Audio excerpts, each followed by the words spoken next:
Wala sa piso. Ay, sabaw. Maraming sabaw. Guys, ayan. Manamit siya, guys.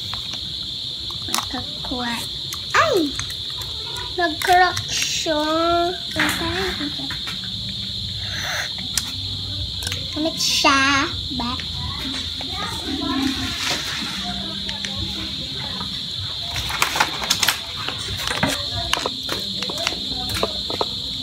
Tulugan Bingbing. Ay, guwapa wala.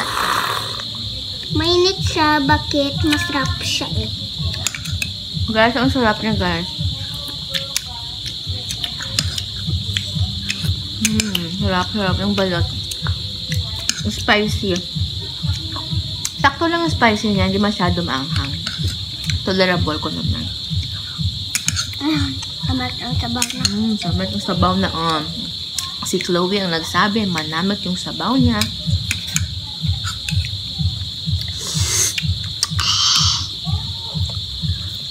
Bulaan natin sa asin. Tangan natin.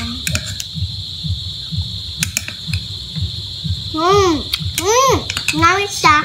Lagyan natin ng asin yung balot. Yan. Ooh.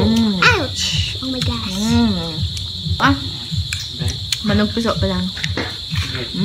So guys, isang box, 10 pieces na ha.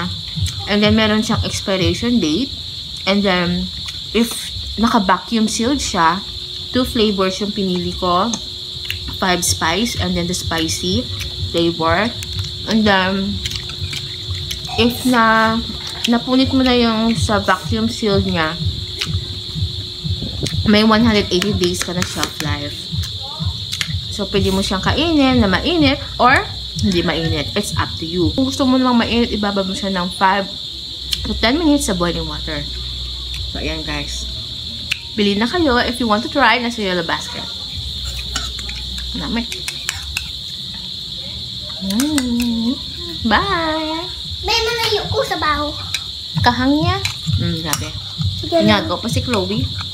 Kahang niya. Lang. Sige lang. O manamit siya. Oo, manamit siya.